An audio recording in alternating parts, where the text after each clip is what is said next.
In love, said Jeremiah.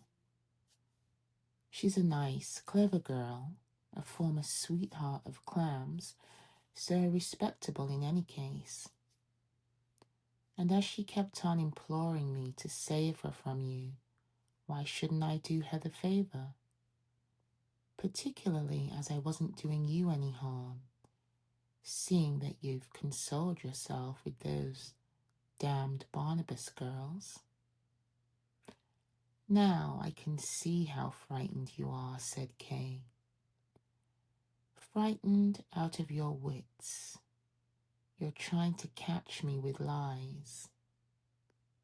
All that Frida asked was to be saved from those filthy swine of assistants who were getting past bounds. But unfortunately, I hadn't time to fulfill her wish completely. And now, this is the result of my negligence. Land surveyor! Land surveyor! Someone shouted down the street. It was Barnabas. He came up breathless with running, but did not forget to greet Kay with a bow. It's done, he said. What's done? Asked Kay. You've laid my request before Clam? That didn't come off, said Barnabas. I did my best, but it was impossible. I was urgent, stood there all day without being asked, and so close to the desk that once a clerk actually pushed me away, for I was standing in his light. I reported myself when Clam looked up, and that's forbidden, by lifting my hand.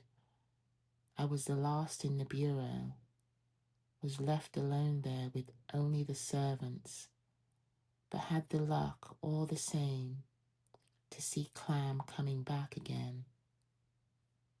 But it was not on my account.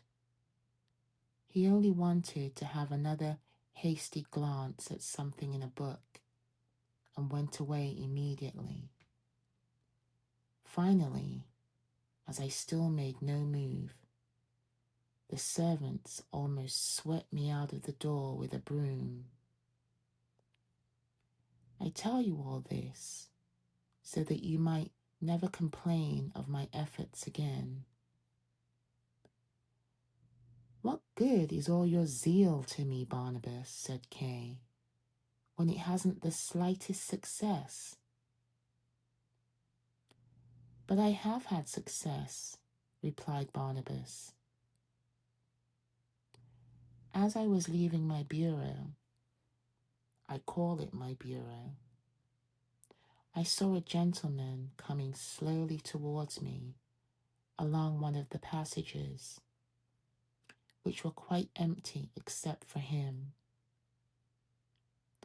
By that time, in fact, it was very late. I decided to wait for him. It was a good pretext to wait longer. Indeed, I would much rather have waited in any case, so as to not have to bring you news of failure. But apart from that, it was worthwhile waiting, for it was Erlanger. You don't know him. He's one of Clam's chief secretaries. A weakly little gentleman, he limps a little. He recognized me at once. He's famous for his splendid memory and his knowledge of people. He just draws his brows together, and that's enough for him to recognize anybody. Often people that he's never seen before, that he's only heard or read about. For instance, he could hardly ever have seen me. But although he recognizes everybody immediately, He always asked first as if he weren't quite sure. "Aren't you Barnabas?" he asked me. And then he went on. "You know the land surveyor, don't you?" And then he said, "That's very lucky. I am just going to the Herrenhof. The land surveyor is to report to me there. I'll be in room number 15, but he must come at once. I've only a few things to settle there, and I leave again for the castle at 5 o'clock in the morning. Tell him that it's very important that I should speak to him." Suddenly, Jeremiah set off at a run. In his excitement, Barnabas had scarcely noticed his presence till now, and asked, "Where's Jeremiah going?"